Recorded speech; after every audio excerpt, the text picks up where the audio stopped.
E a gente quer falar sobre tratando da nossa emocionalidade. Aliás, tem tudo a ver com um hino que nós acabamos de cantar aqui, né? Tratando da nossa emocionalidade. O que é emocionalidade? A Bíblia se preocupa com a emocionalidade da gente? É importante para nós termos uma emocionalidade sadia? Claro que sim. A gente vai ver casos na Bíblia, por exemplo, quando você olha para Moisés. Quando Moisés, aquele sujeito arrogante, aquele sujeito forte, que achava que era o bambambam, e ele é expulso lá, perseguido pelo sistema do Egito. E depois, quando Deus o chama lá na sarça ardente, ele começa a se negar. Não posso, eu sou gago, eu sou aquilo. Tal foi o trauma que ele passou naquele momento.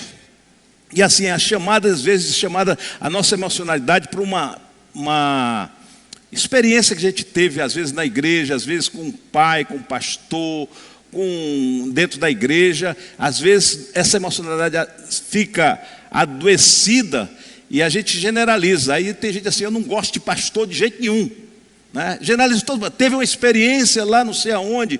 Isso é o caso do nosso querido irmão Alcibiades, né? Nosso querido irmão Alcibiades teve uma experiência não muito legal com um pastor lá tempos antigos. E aquilo ficou marcado na cabeça dele, até chegar no concílio. Graças a Deus, Deus tratou dele, tratou da emocionalidade dele, houve perdão, houve tudo, e ele hoje é pastor. O sujeito que não queria, né, Daniel, não queria nem passar em frente à igreja, uma igreja evangélica, né? E hoje ele é pastor, vice-presidente de uma igreja lá em Patos. Então, a nossa emocionalidade é extremamente importante. E a Bíblia fala sobre isso. Principalmente que se você ler o Salmo 23 com muito cuidado, você vai verificar que Davi, ele vai falar sobre essas coisas, sobre a emocionalidade. E nós queremos desenvolver alguns temas sobre o Salmo 23. Então, assim, o que pode influenciar em nós uma emocionalidade adoecida? Autolimitação, dificuldade nos relacionamentos, autoestima baixa, fobias, medos, frustrações, dificuldade para atender um chamado de Deus, não é? Dificuldade. Então, assim, e a gente vai ver que a palavra de Deus é rica, muito rica, nós vamos ver hoje, e o que nós vamos falar hoje são vales escuros. Então a gente vai ler lá vamos ler o Salmo 23, que a gente vai, por favor, Salmo 23, que a gente vai falando sobre o que Deus pode fazer em nossas vidas para nos ajudar a passar nos vales escuros. Salmo 23 diz assim: o Senhor é o meu pastor, de nada terei falta. Em verdes pastagens me faz repousar e me conduz às águas tranquilas. Restaura-me o vigor, guia-me nas veredas da justiça por amor do seu nome. Mesmo quando eu andar por um vale de trevas e morte, não temerei perigo algum, pois tu estás comigo. A tua vara e o teu cajado me protegem. Preparas um banquete para mim à vista dos meus inimigos. Tu me honras ungindo a minha cabeça com óleo e fazendo transbordar o meu cálice. Sei que a bondade e a fidelidade me acompanharão todos os dias da minha vida e voltarei à casa do Senhor enquanto eu viver. Façamos uma oração, queridos. Ó Deus, muito obrigado, Senhor, pela tua palavra. Que o teu Espírito possa aplicar em nossos corações. Se alguém está passando por um vale agora, ou vai passar, Senhor, que essa palavra seja fortalecedora na sua alma, no seu coração, no seu espírito, Senhor. A certeza, a convicção da fé em Ti, Senhor. Que a Tua graça possa nos brindar, Senhor, com o Teu amor, com a Tua misericórdia, Senhor, e com a força do Teu Santo Espírito. É o que Te pedimos em nome de Jesus. Amém. Quando a gente fala de vales, olha aqui, a mensagem vai estar aqui baseada no versículo 3. Diz assim, versículo 4. Mesmo quando eu andar por um vale de trevas e morte, não temerei perigo algum, pois tu estás comigo. Esse sentido simbólico de vale na Bíblia é o sentido de dificuldade, de momento difícil na nossa vida, de coisas que acontecem de forma inesperada, que vem nos afetar muito forte, vem trazer um forte impacto emocional na vida da gente, não é? Que às vezes você se sente assim, o primeiro momento quando você se depara com uma situação como essa, você sente assim, puxa, estou destruído, acabou, não é?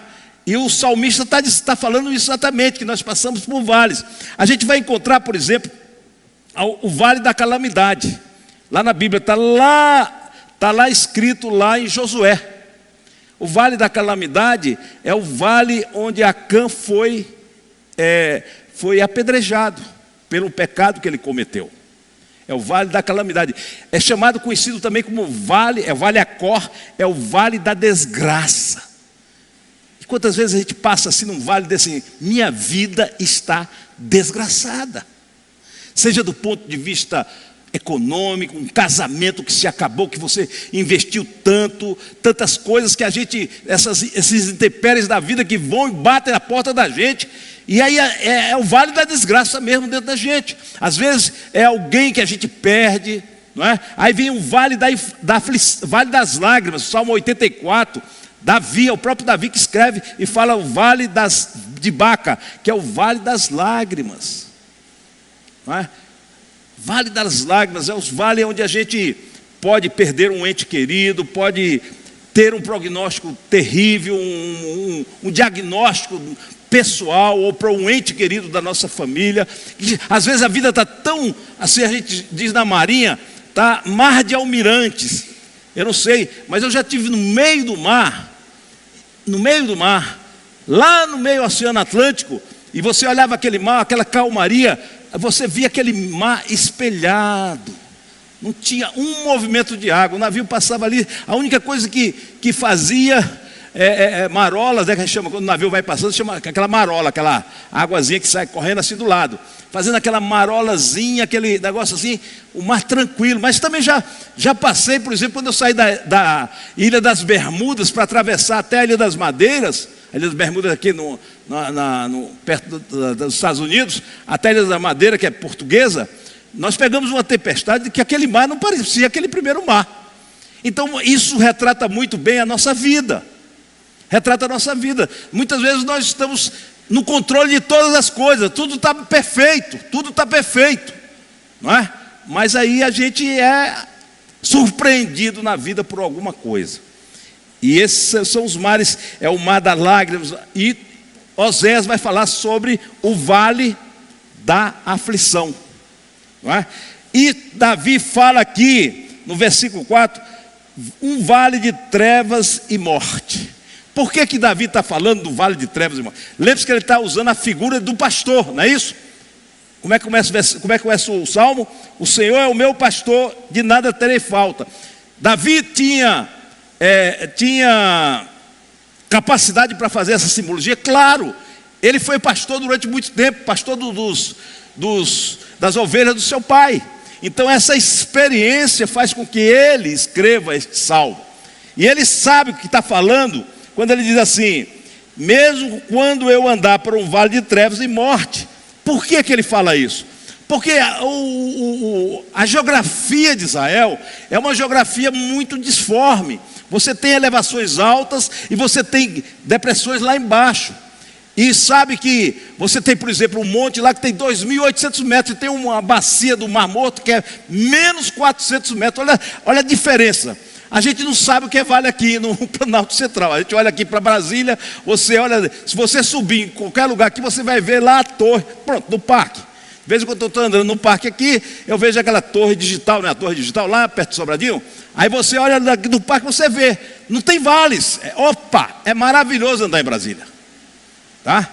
Mas Israel não é assim. Então Davi sabia que muitas vezes ele tinha que conduzir essas ovelhas por esses vales escuros. E por que eram vales escuros? É tão escuro porque a depressão é tão grande que a luz do sol não entra. A luz só vai entrar quando o sol está ao meio-dia, está em cima do vale. Aí entra, mas a maior parte do tempo o vale é escuro. É por isso que ele está dizendo. E quando eu andar pelo vale de trevas e morte. Morte por quê? Porque ele sabia que naqueles momentos onde ele andava com as suas ovelhas, o que poderia acontecer? Ele podia encontrar um leão. Imagina, você encontrar um leão dentro de um vale que você não tem espaço para lutar com o leão, né? Uma cobra, a ovelha podia quebrar as patas, enfim, poderia acontecer uma porção de coisas. Então Davi está falando da experiência dele. Vales são isso. Vales são coisas ruins que acontecem na vinda da gente. E eu preciso dizer algumas coisas que são características dos vales. Primeira coisa, os vales são inevitáveis na vida. Por mais que você queira controlar a sua vida, você vai ser surpreendido por um vale.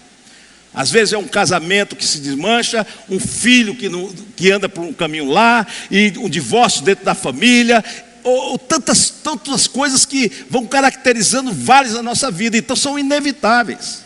Nós não temos como administrar o vale do ponto de vista nosso, de nosso controle. Não, eu controlo a minha vida, eu sei o que vai acontecer, eu já tenho, por mais que você cerque tudo que você possa imaginar, eu vou botar dinheiro aqui, eu vou fazer isso, vou fazer aquilo, você vai cercar todos os pontos, mas você vai ser surpreendido por um vale.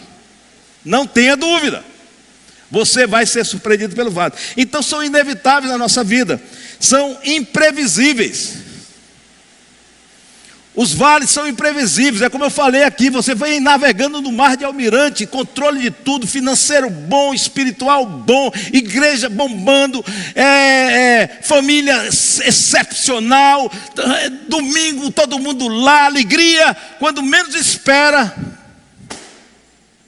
vem uma notícia que vai para desagregar tudo, desmanchar tudo. Então, os vales são imprevisíveis. Veja o que Jeremias disse. Olha o que Jeremias disse. Jeremias 4:20, por favor. Jeremias 4. Jeremias 4:20. Olha, vamos ler juntos, vamos lá. Desastre após desastre foi proclamado. Que é isso, Jeremias? Desgraça após desgraça, desastre após desastre. Toda a minha terra foi devastada. Em um instante, as minhas tendas foram destruídas e os meus abrigos em um momento. Eu me lembro que quando eu estava uma pessoa me chamou para fazer uma visita naquele tempo a VASP funcionava. Isso aí o pessoal mais novo só conhece Gol e Latam. Mas antigamente tinha Varig, tinha VASP e tinha Transbrasil, certo? A Gol, e esse sujeito era o gerente geral da VASP aqui em Brasília. E ele estava indo para o aeroporto trabalhar, ia no eixão ali, antes daquele primeiro viaduto que vai descendo ali, um carro rodopiou e veio e bateu de frente com ele. Perdeu, ele teve um problema de cérebro, bateu com o cérebro, com a cabeça não sei aonde. E eu fui visitar aquele sujeito. Um rapaz naquela época, eu também era novo naquela época. Mas era assim, mais ou menos da minha idade, uns 40 e poucos anos de idade. Quantos anos você tem, Hugo? Hein? 39? Legal mesmo? É? Tem alguém aqui que tem menos de 40? Não, desculpe. Mais de 40, entre 40 e 50. Calma. Entre 40 e... Não. Tu tem 60, rapaz. Mas, rapaz, não tem ninguém de 40. Fernando, quantos anos você tem? 35? Só tem novinho hoje aqui. Olha só. Um rapaz de 40 com uma expectativa maravilhosa, gerente da VASP. Imagina um cara, né? E quando eu vi aquele sujeito, né? Eu vi aquele sujeito numa cadeira de rodas, se babando. Eu disse, meu Deus. Só me lembra aquela chamada eu acho era Band News. Em 20 minutos, tudo pode mudar. Não é verdade? É o que está dizendo aqui, ó. Toda a minha terra foi devastada. Em um instante, as minhas tendas foram destruídas. E os meus abrigos, em um momento. Ou seja, aquilo que você tem de mais de proteção, que você tem um controle.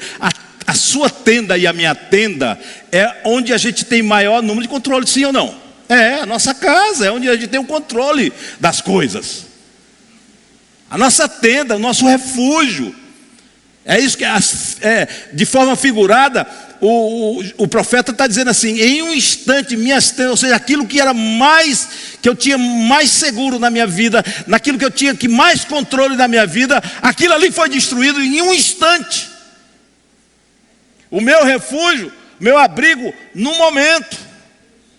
Então, os vales, queridos, são imprevisíveis na vida da gente. Eles são imparciais. Ele não seleciona idade, cor, não seleciona condição social, não seleciona condição econômica, como aqui o rapaz da VASP ali, não é? Então assim, eles acontecem, eles são imparciais. Se tem alguma coisa democrática, são esses acontecimentos na nossa vida. Eles acontecem, são vales. Agora tem uma boa notícia: eles são temporários. Eles são temporários. E tem mais uma coisa que é importante eu dizer aqui. Do ponto de vista nosso, como cristão, não para uma pessoa que acha que a sua vida é fruto do acaso, do Deus, a vida deixa a vida me levar, vida leva eu. Mas nós não cremos assim, não é verdade, irmãos? Nós não cremos assim. Nós cremos num Deus, não cremos num Deus que está no controle das nossas vidas. Quantos creem nisso? O vale é o lugar onde a gente aprende. É o lugar onde a gente cresce. Veja, Deus tem um propósito com o vale. Coloque aí, segunda carta aos Coríntios, capítulo 4, versículo 17. 2 Coríntios 4, 17. Pois os nossos, leia para mim, pois os nossos...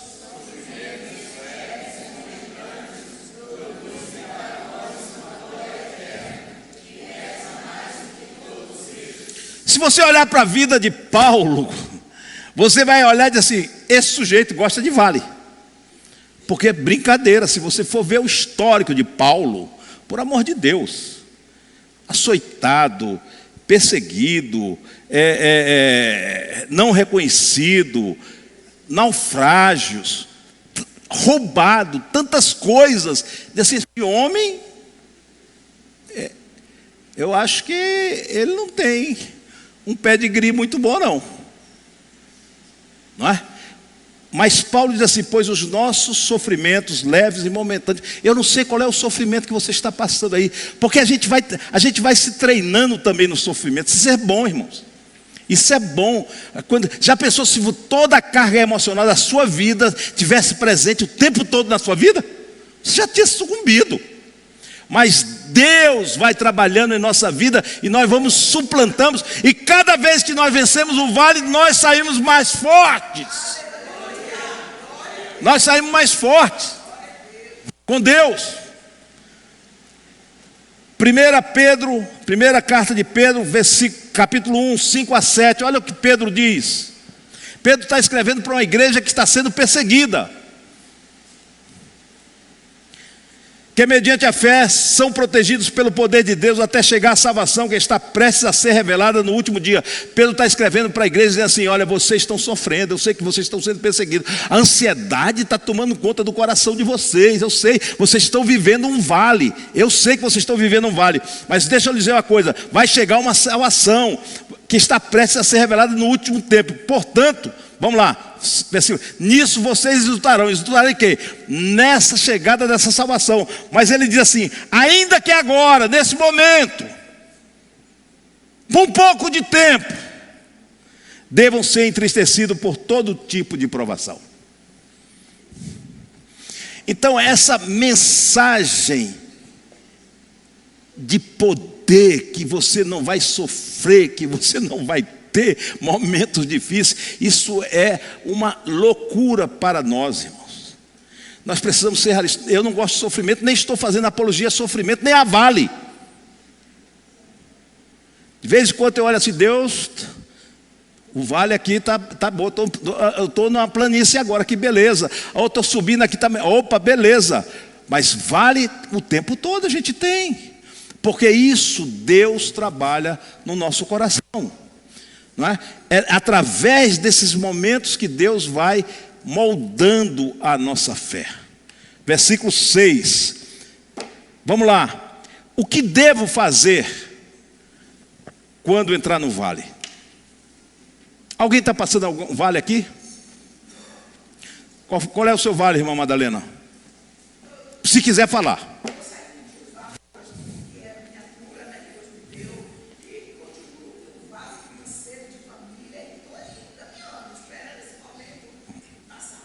Irmã Graça.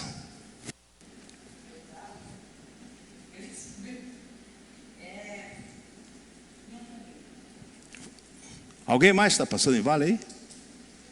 Quem mais está passando em vale? Dá um sinal para falar, compartilhar, só para... Claro que a gente está no vale, porque as coisas não acontecem do jeito que a gente quer, irmãos. Não, a gente tem que entender isso. E o salmista vai ensinar a nós aqui como lidar com o vale. Davi é expert em vales. Davi é expert em vales. O versículo 4, aliás, o versículo 3, a segunda parte diz assim: guia-me nas veredas da justiça por amor do seu nome. Primeira coisa que nós precisamos entender é que a gente precisa estar sobre a vontade de Deus. O que é guiar o outro? Por exemplo, você sabe como faz quando você vai guiar uma pessoa que tem deficiência visual? Você não pode puxar a pessoa assim. Você tem que deixar ele botar a mão no seu ombro aqui.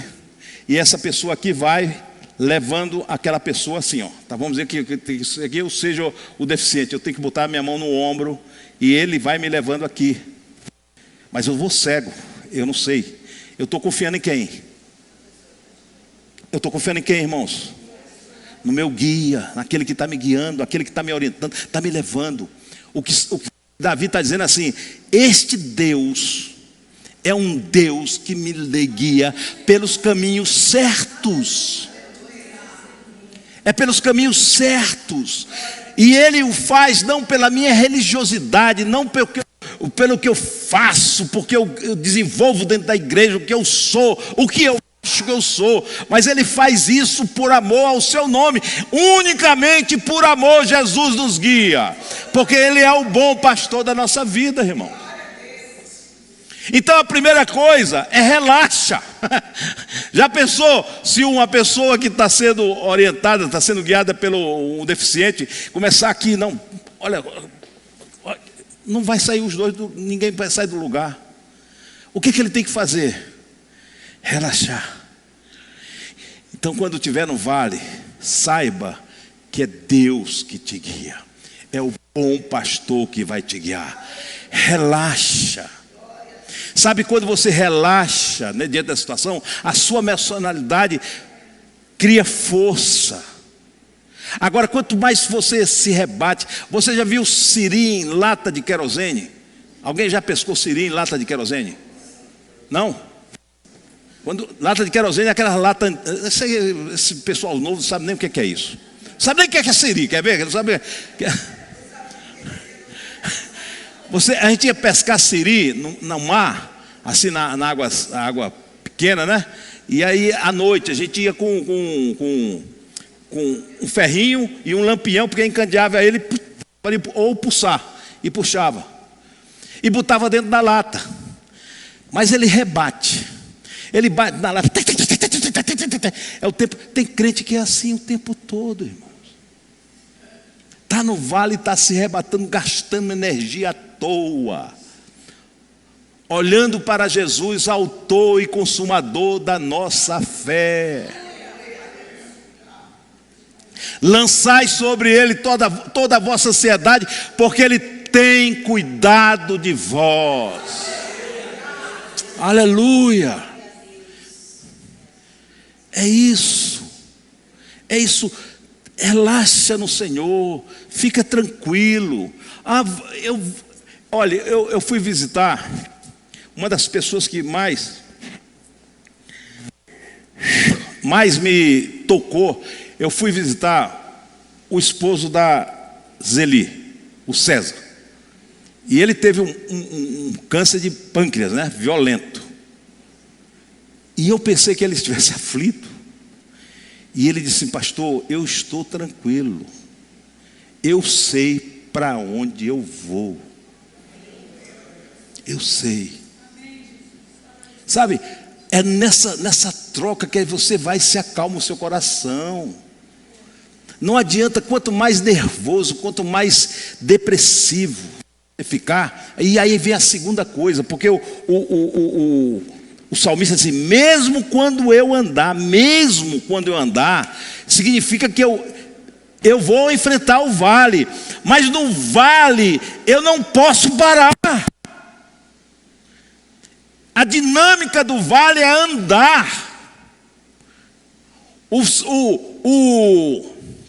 Como é o nome dele? O Davi sabia, como um expert em vales, ele sabia que ele tinha que atravessar o vale, ele não podia parar, porque cada vez que ele para, cada vez que ele não anda, ele se expõe cada vez mais ao perigo do vale. E sabe que vale na vida da gente pode nos destruir emocionalmente? E destruindo emocionalmente nos destrói espiritualmente? E Deus não quer isso. E muitas vezes o inimigo quer nos amarrar dentro do vale e prender a gente dentro do vale e dizer assim: você não vai sair desse vale. Então a dinâmica aqui é você caminhar, é levantar na segunda-feira com aquele peso, mas levanta em nome de Jesus. Confia em Deus na tua vida. Não se prostra. O diabo quer que a gente se prostre, a gente se entregue. Mas é andar no vale. Não tem como a gente, às vezes, queridos, não tem, irmão, não tem como a gente desviar do vale. Não tem como a gente pular o vale. A gente entra no vale e tem que andar no vale. Não para. Você sabe como é que a gente aprende a andar de bicicleta? Aprende a andar de bicicleta assim, vai ensinar o outro, diz assim: olha para frente e mexe o pedal, não pode parar. É ou não é? Ou seja, olha para frente, não fica olhando para o chão. Se olhar para o chão, não aprende a andar de bicicleta, sim ou não? O sujeito vai perder o equilíbrio. Se ficar olhando para o chão, vai perder o equilíbrio. Então a gente vai dizer para o garoto assim: olha para frente, agora pedala. Não é assim? Daqui a pouco está andando de bicicleta. Aquela criança que fica olhando para o chão vai cair, não vai conseguir. Então a artimanha do inimigo é te deixar você no vale, é fazer com que você olhe para o vale, olhe para o problema, para a dificuldade. E sabe, você pode dizer, a dificuldade pode ser a maior possível na tua vida, mas você tem que entender que o teu Deus é maior do que essa dificuldade. Entende isso? Eu sei que é desconfortável, eu sei que é ruim, é chato, ninguém gosta de vale, é sofrimento, mas tem um propósito de Deus nisso tudo. Mas não pare, irmãos, não pare no vale, não é? Às vezes a carga é pesada, aí vem o Espírito Santo e nos assiste nas nossas fraquezas. A fraqueza que Paulo está falando ali não são fraquezas de pecado, que o Espírito Santo não vai nos assistir nos nossos pecados, claro que não. Ele está falando das nossas fraquezas emocionais, nesses momentos que a gente está sucumbindo, naqueles momentos que a gente está, sabe, não sei se já aconteceu com você, mas já aconteceu comigo. Eu estava desesperado num momento difícil na minha vida, eu e Ana. A gente está desesperado com o filho, aquela luta, aquele negócio, parece que não sai daquele vale, sabe? Aí você para, vai para Deus, Aí você chora diante do Senhor. E quando você chora, sabe, isso aconteceu quantas vezes comigo, com a Ana também. Nesse choro, vem uma força de Deus novamente. E nos coloca de pé novamente para caminhar. Não há desespero.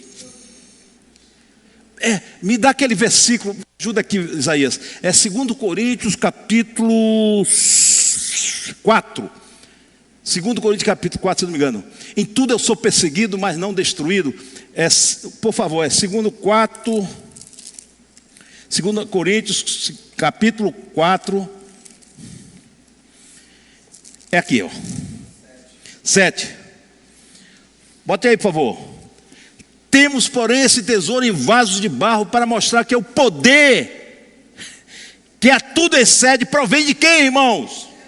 Provém de quem? Não é seu. É o Espírito de Deus na sua vida. É o Espírito de Deus na sua vida. Para mostrar o poder de Deus excede provém de Deus, não de nós. Aí o que ele vai dizer? Olha, de todos os lados, esse sujeito aqui, Paulo está num vale. Vamos ver se ele está descrevendo um vale aqui, vê se não é um vale. De todos os lados somos pressionados. Imagina, você o tempo todo lá, cacetada de cá e cacetada de cá, é das costas, é atrás. Você já se sentiu assim em algum lugar? É difícil. Ficamos perplexos, mas não desesperados. Significa que o controle da sua vida não está em você, está em Deus. Vamos lá. Somos o quê? Perseguidos, mas não abandonados, abatidos, mas não destruídos. Aleluia! Trazemos sempre no corpo o morrer de Jesus, para que a vida de Jesus também seja revelada. Então esse sujeito, Paulo descreve um sujeito num vale. Mas ele não vai ser destruído. Ele não vai se acabar, não vai sucumbir, porque é que o inimigo quer. Às vezes você está tudo bem lá no seu trabalho, a empresa fecha, lhe despede, você diz assim, poxa, o que é que eu vou fazer agora? Como é que eu vou sair dessa? Não desespera, creia no Senhor, coloque-se, porque aí vem a segunda parte do vale, a segunda lição do vale. Qual é a segunda lição? A segunda lição do vale, a segunda lição do vale é exatamente a convicção da presença de Deus, pois tu estás com quem? Comigo. Você pode dizer assim, às vezes, um irmão da igreja, o seu pastor pode lhe abandonar no vale. Alguém diz assim, pode dizer, o vale está muito difícil aí para a irmã Graça. Deixa a irmã Graça aí, ela se resolver com esse vale aí. Eu posso fazer isso, qualquer um de nós podemos fazer isso. Mas o salmista, ele tem a garantia. Você está entendendo quem é Davi? Davi é um cara que passou 10 anos no vale. Há 10 anos da vida dele, ele passou no vale. Aliás, Davi era expert em vales. 10 anos Saul perseguindo Davi o tempo todo para matá-lo. Não era para destruí-lo. Não queria prender Davi, não, ele queria matar Davi. Agora imagine esse Davi. Ele sabe que a força dele não está nele. Ele sabe que Deus está com ele, pois tu estás comigo. Não deixe o inimigo roubar essa verdade do seu coração. Não deixe, porque ele vai atacar. Ele vai tirar da sua mente, você vai cometer um sentimento de abandono, um sentimento de rejeição, um sentimento que está sozinho. Não creia nisso, mesmo quando você não estiver ouvindo a voz de Deus, Deus está com você. Jesus disse, confie nessa palavra, aquele que vem a mim, de maneira alguma eu lançarei fora. Aleluia. Sabe? E se você não está no vale, se prepara que vai cair daqui a pouco. Não seja alheio a quem está no vale. A igreja, núcleo de convivência, é para identificar aqueles que estão no vale também, viu? Viu, Hilton? Porque aqueles que estão no vale a gente precisa ajudar como igreja, dar as mãos para aquele, porque nós somos instrumento de Deus para abençoar a vida dos nossos irmãos. Porque uma hora eu estou no vale, uma hora eu estou aí por cima, estou numa planície, e o meu irmão está no vale, mas daqui a pouco troca. Daqui a pouco troca. E a vida cristã é essa sim. É gente entrando no vale, gente saindo do vale, gente por cima, gente baixo. É o tempo todo, mas não pode perder a unidade do Espírito, o mesmo sentimento, chorar com o que se choram, se alegrar com o que se alegram. É esse o segredo da igreja de Jesus Cristo. Então, se você não está no núcleo de convivência, vá para o núcleo de convivência.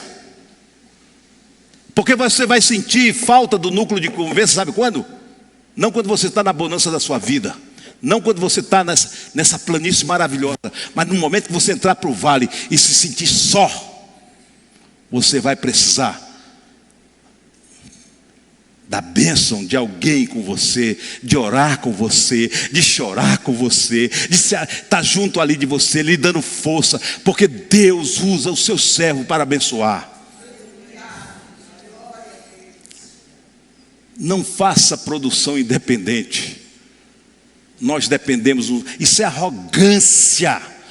A pessoa que acha que vai sozinho é arrogante. Primeiro, a presença de Deus na vida da gente. E a presença de Deus se manifesta muitas vezes através do meu irmão e da minha irmã me ajudando, me abençoando. E é só no vale que a gente aprende isso. Então estou falando aqui, já que é para núcleo de convivência, vamos pensar nisso. Não se isola. É muito bom, você está aqui, vem um domingo, não tem compromisso, não tenho nada. Meu amigo, entra no vale para você ver uma coisa. Entra no vale. E eu não quero que você entre no vale, eu também não quero entrar no vale. Eu não estou fazendo apologia do vale, mas é inevitável. É inevitável. A única maneira da gente sair e não ter mais vale é quando a gente chega no céu. Aí pronto. Porque aqui tereis aflições, mas tem de bom ânimo. Eu venci o mundo. Aleluia. Aqui há choro, aqui há doença, aqui há frustração, há tudo isso. O problema é o que essas coisas fazem com a gente. Se você pensar que você está alijado de tudo isso, que nada disso vai acontecer na sua vida, você está doente. O nome disso é negacionismo. É negação. Não. Anda no vale, ande, não pare no vale, continue no vale. E o que mais? Tenha na convicção no seu coração de que Ele está com você. O seu pastor pode falhar, o seu núcleo pode falhar, o seu dirigente pode falhar, mas ele não vai falhar na sua vida. Você pode glorificar o nome do Senhor? O que é que eu aprendo novamente aí com esse salmo com Davi? Eu aprendo também que eu preciso confiar na proteção e na direção de Deus. Olha o que diz o versículo: mesmo quando eu andar por um vale da sombra da morte, não temerei perigo algum, pois tu estás comigo. Irmãos, existe uma diferença aqui, deixa eu voltar aqui. É importante isso aqui. Medo é algo excepcional para a defesa nossa. É a mesma coisa de dor. Eu esqueci uma doença que a pessoa não sente dor. Ela não tem sensibilidade nos nervos e não sente dor. Essa pessoa morre cedo, sabe por quê? Porque muitas vezes ela se queima, porque ela não sente dor. Porque o que te faz tirar a mão de uma chapa quente? O que te faz? É a dor. Não é isso? Tira. A pessoa que não sente dor, porque a dor é um mecanismo de defesa do corpo. O corpo está dizendo que alguma coisa está errada. A mesma coisa a alma. A alma sente dor, irmãos? Sente dor? Sente. Dor na alma. O salmista fala sobre isso. Então, quando você dá a dor, é para você saber que você precisa sair daquele local, daquele momento. Então, olha o que diz o versículo aqui: não temerei perigo algum. O medo faz parte do nosso cabedal de sentimentos, de emoções, são naturais do ser humano. Medo, culpa, raiva, tudo isso faz parte da nossa emocionalidade. O que não pode, essas emoções virarem sentimentos, ok? Virarem sentimentos. Então, por exemplo, uma pessoa que tem culpa e deixa ser dominada pela culpa, essa pessoa vai definhar, vai se autodestruir. O medo vai se tornar uma fobia, vai desenvolver um quadro chamado síndrome de pânico. Mas medo é bom? É. Saudável? É. Mas você não pode deixar se dominar por nenhum deles. Está entendendo o que eu estou falando? Eu posso parafrasear a palavra de Deus e dizer assim: todas as coisas me são lícitas, mas nem todas me convêm. Todas as coisas me são lícitas, mas não me deixarei dominar por nenhuma delas.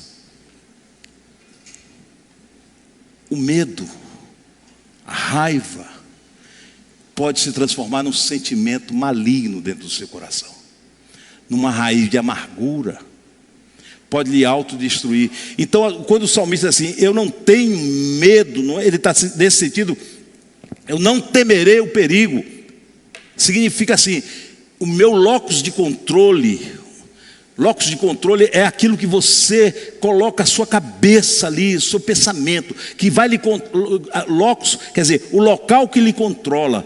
Se você deixar nos seus pensamentos ali remoendo, os nossos pensamentos podem se tornar fortalezas do diabo.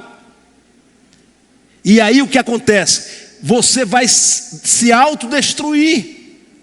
Agora, quando o nosso locus de controle sai de nós mesmos e vai para Deus, é Deus que está no controle da minha vida. É o Senhor que me guia. E aí ele vai dizer assim: eu não, pois tu estás comigo, a tua vara e o teu cajado me protegem. O que são as duas ferramentas do pastor da época? A vara e o cajado. Para que servia a vara? A vara é uma ferramenta de defesa, uma ferramenta de proteção. A vara, quando o animal predador se aproximava, ele pegava a vara e jogava no animal, espantava o animal com a vara.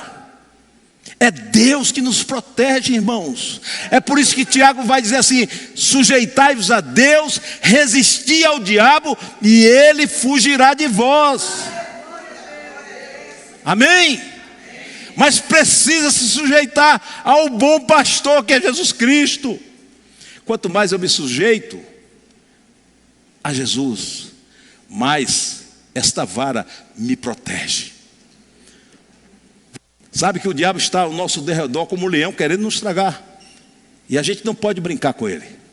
Eu tenho medo de crente que subestima o inimigo. Não subestime. Ele é bem mais poderoso do que eu e você. Não brinque. Ele está pronto para lhe devorar. E às vezes lhe devora no vale. É no momento que você está mais vulnerável. É o momento que você está mais emocionalmente sem forças.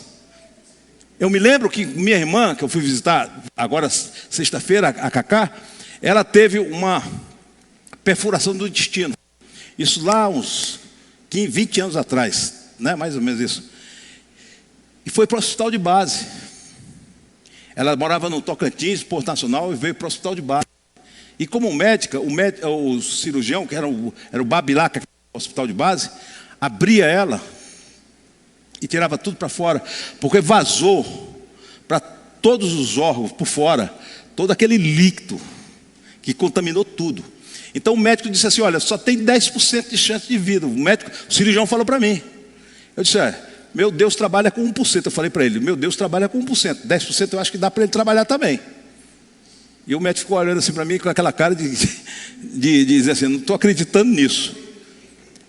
E abriram ela daqui para cá assim, e nem fechavam, botavam uma espécie de grampos, que todo dia tirava todos aqueles grampos, abria, pegava todos os órgãos, botava aqui, lavava tudo e jogava para dentro e fechava novamente. Isso foi por 15, não é isso, nega? 6 meses nessa luta aí. Ela não ia escapar. O médico disse que não ia escapar. E aí, queridos, é nessa luta que Deus está com a gente. E nesse momento eu estava no quartel, e eu tinha um comandante que era espírita. E ele sabia da minha história, ele sabia da minha situação. Minha irmã tinha o quê? 35 anos de idade. E ele chegou para mim e disse: Botelho, se você quiser, nós vamos lá numa sessão que os espíritos vão curar a tua. E aí, é nesse momento que o diabo vem com o seu discurso. É nesse momento que nós estamos vulneráveis emocionalmente, que nós estamos a ponto de vender a nossa alma.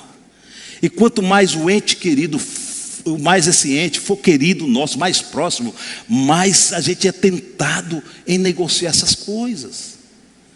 Eu agradeço, eu não podia dar a resposta que eu queria dar. Eu dei a resposta: não, comandante, muito obrigado, eu agradeço a sua gentileza, agradeço. Mas olha só, o diabo é sagaz. Não vale que ele chega com aquele papo bobo em cima de você. Vende sua alma. É quando você está lá no chão economicamente, lá perdeu tudo, e ele chega e diz assim: se você me adorar, eu faço esse negócio aqui revitalizar, eu dou uma mudança aqui. E você às vezes faz até a leitura que é bênção de Deus, e não sabe qual é o espírito que está operando. É porque, irmãos, nós estamos vulneráveis, que nós precisamos de proteção neste momento. E a vara do pastor servia para proteger a ovelha dos seus predadores. Jesus tem uma vara nas mãos e nos protege do inimigo. Você pode glorificar o nome do Senhor? Agora, sabe o que precisa? Precisa a gente atender a segunda ferramenta. Qual é a segunda ferramenta? O cajado. O cajado tinha outra função. O cajado era uma espécie de bastão. Você já viu aquela que tem a argolinha assim?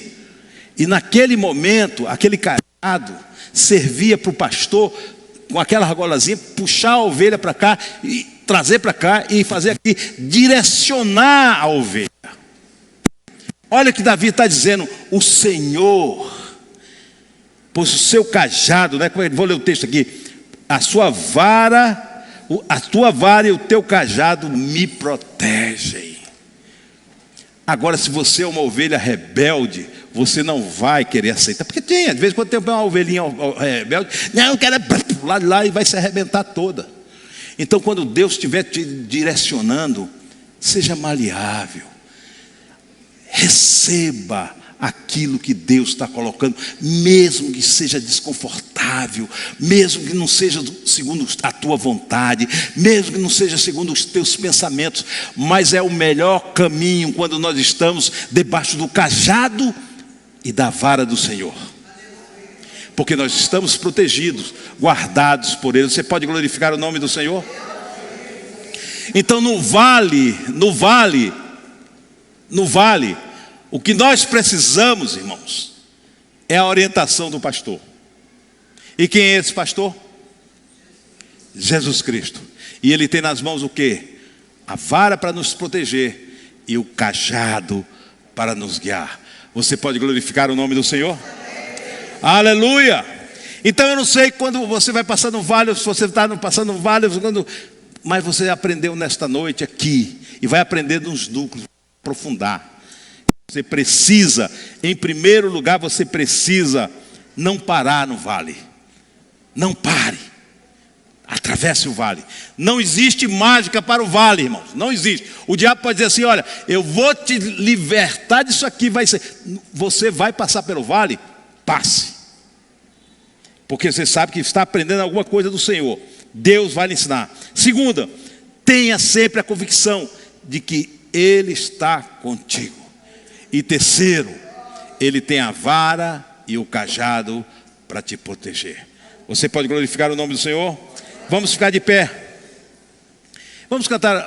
Hélida, eu gostei muito daquele que diz assim: pois a tua palavra é pura, escudo para aqueles que em ti creem, né? Vamos cantar esse corinho? E aí depois a gente ora por você. Nos núcleos de convivência nós vamos aprofundar durante toda a semana amanhã vamos ter a reunião com os dirigentes pelo Zoom, tá certo? Normalmente vamos debater novamente e aí depois nós vamos para os núcleos compartilhar.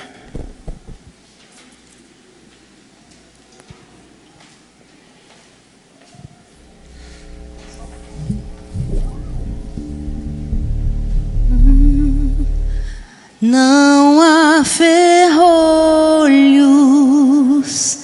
nem portas que se fechem diante da tua voz. Não há doenças, nem culpa que fiquem de pé diante de nós, e a tempestade se acalma na voz daquele que tudo criou, pois tua palavra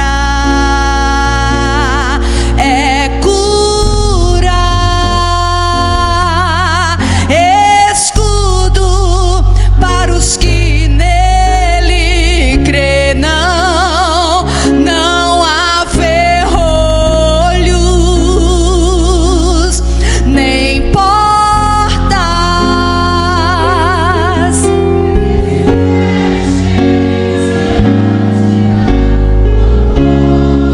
não há doenças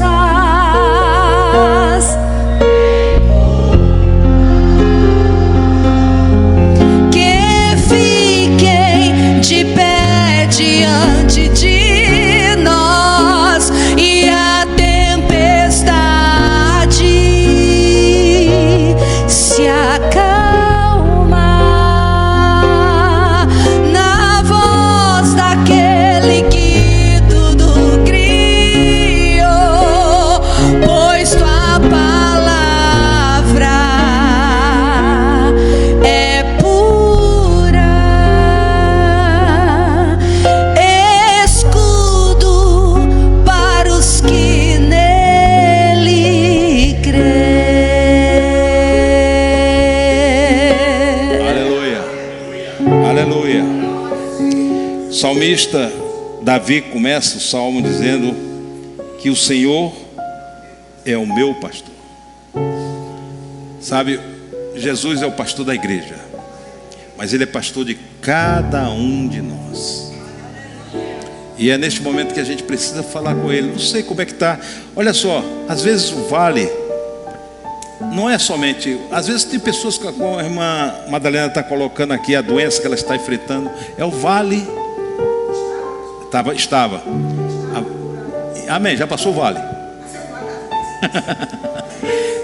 Mas tem pessoas que estão, o vale da doença é físico, nos afeta emocionalmente, nos afeta espiritualmente.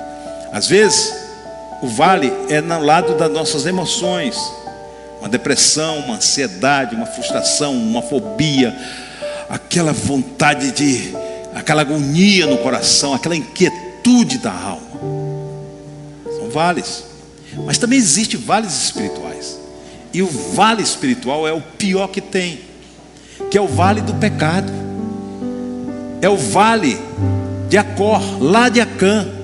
Lembra quando eu comecei? Vale de Acor. Por que Acã foi apedrejado? Porque desobedeceu a Deus.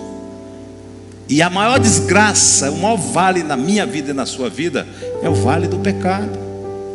E a gente precisa ter muito cuidado para não cair nesse vale do pecado. E quando eu falo vale do pecado, eu não falo somente o vale de comportamentos inadequados para o pecado. Eu falo o vale quando não tem mais aquele calor na sua alma, quando o seu espírito está esfriado, congelado. A gente está assim como a igreja de Laodiceia.